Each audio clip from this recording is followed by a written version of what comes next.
Stop what you are doing right now. If you are 50 or 60 years old, you have no right to skip this video. Its message is meant for you. Listen.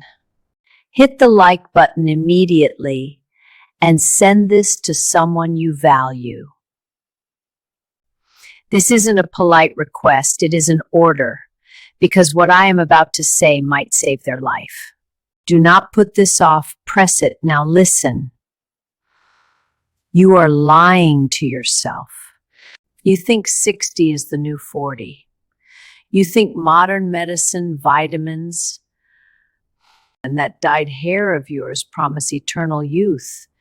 You feel relatively sharp. Your mind is clear. Your children have homes of their own. And you think the time has finally come to live for yourself. You believe the years ahead are stretching out like an endless ocean. You are wrong. You are dead wrong. I am Eleanor. I am 89 years old. I was born when Harry Truman was president. I have buried my husband, my brother, my colleagues, and almost all of my close friends in the coal ground. And I am not here to sell you sweet lies. I am here to tell you that your 60s are not the beginning of your golden years. They are your last real chance to prepare for the storm. Because everything that comes next is harder than you can imagine. I was a surgeon for 40 years. I fixed people's hearts. I saved lives. And most terrifying of all, I was not prepared for the loneliness and the fog that settles in the brain. Clara, my partner of 60 years, fell one morning while making coffee and never stood up again.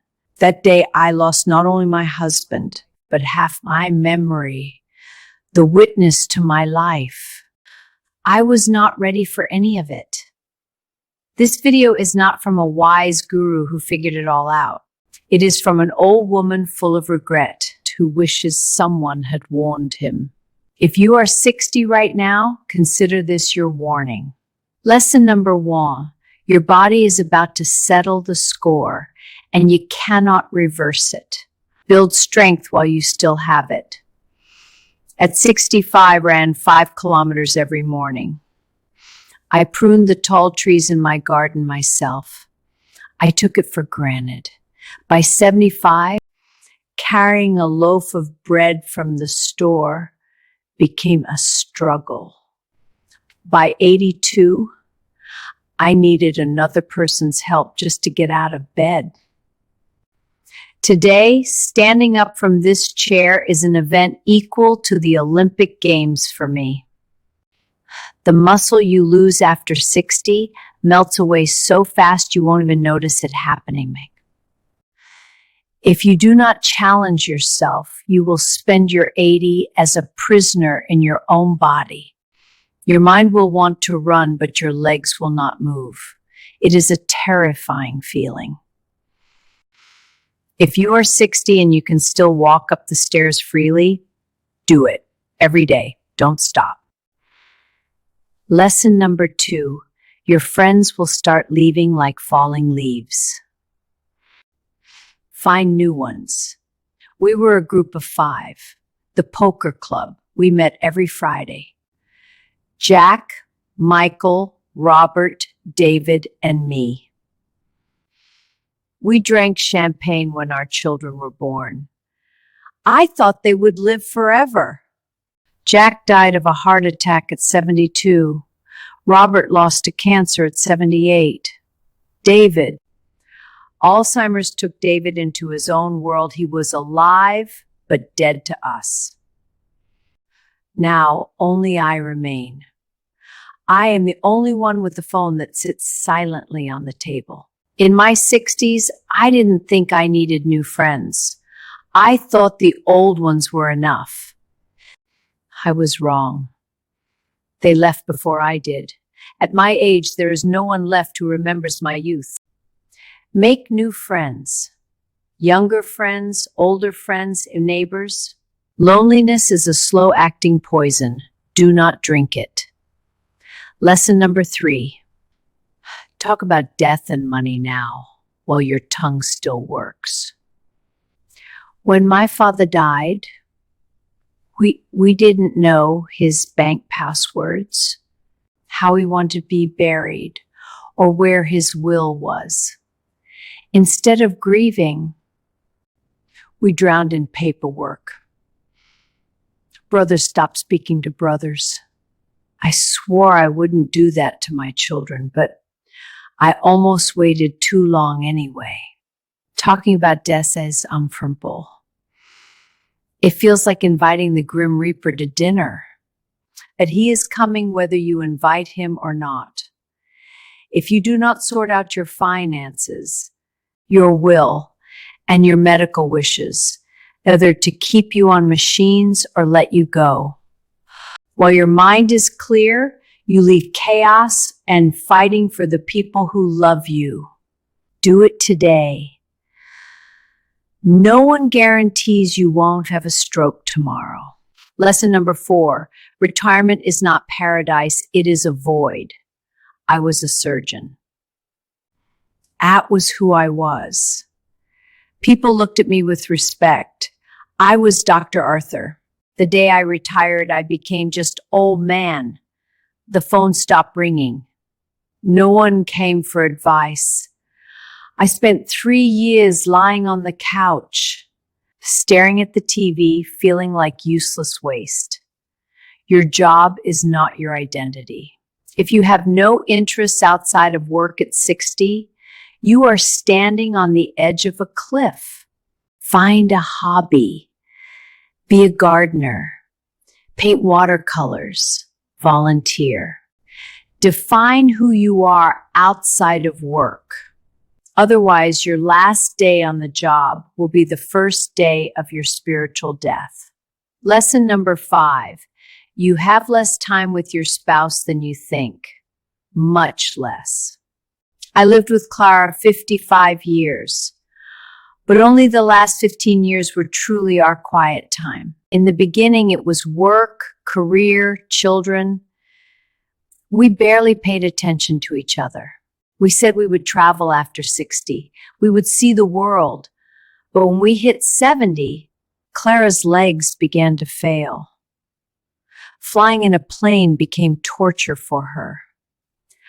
Paris, Rome, everything we planned remained a dream.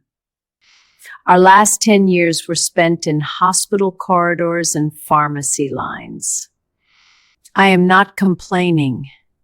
Every moment with her was precious, but I regret not making time when we were healthy. Are you married? Live now. Go to that restaurant now.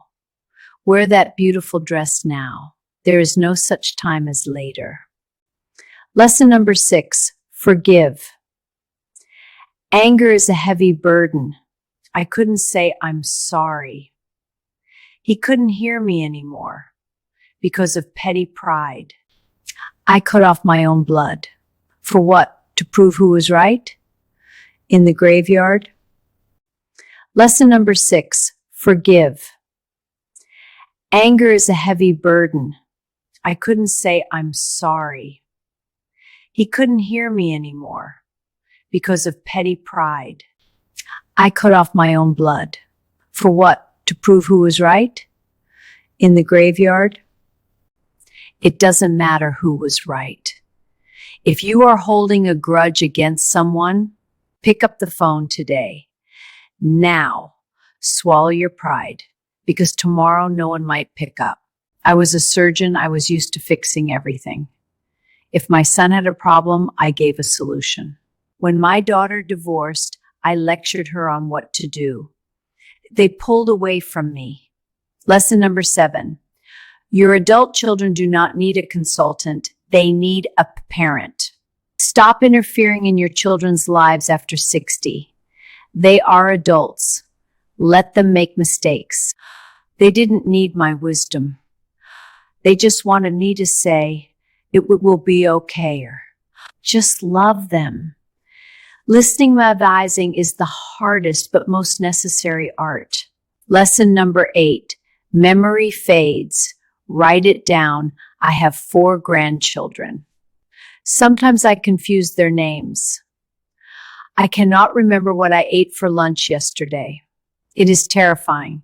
Memory is sand. It slips through your fingers. Write your history. Write down the taste of your mother's pie, the sound of your father's laugh. Your grandchildren need to know who you were. I started keeping a journal at 80. I was late. So much had already drowned in the darkness. Don't be late. Lesson number 9, you will be scared, but do it anyway.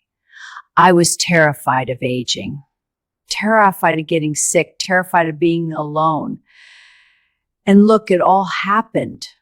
I am alone, I am sick, I am old, but I'm still alive. I enjoy the sunrise. The smell of coffee gives me peace. Fear doesn't kill you, it only poisons today. Courage is not the absence of fear. It is taking a step forward even when you are trembling. Lesson number 10, and the most important one, time speeds up. Until 60, time walks. After 60, time runs. I blinked and I was 70. I blinked again, 80, and Clara left. And now, 89. I look in the mirror and I don't recognize the old man staring back. My soul is still 35, but time is cruel. The last 30 years go faster than the first 60. So I am begging you, pay attention. And attention to every morning, every smile, the rain outside the window. Before Clara died, she said to me, Eleanor, we lived well, but it ended too fast. It ends too fast. If I could see 60-year-old Arthur, I would grab him by the shoulders and shake him. I would scream, wake up! But I can't do that. I can only tell you. Do not waste your time. Forget the grudges. Take the trip. Say I love you. Say it now. Because one day you might be 89, sitting in an empty room talking to a camera. I am hoping someone hears you. Do not repeat my mistakes. If these words reached a corner of your heart, do not just scroll past. Write, I understand, or I am ready in the comments. Let this be a promise to yourself. And most importantly, hit that share button below and send this to your friends. Wake them up too. Maybe this video will change their life. Act before it is too late.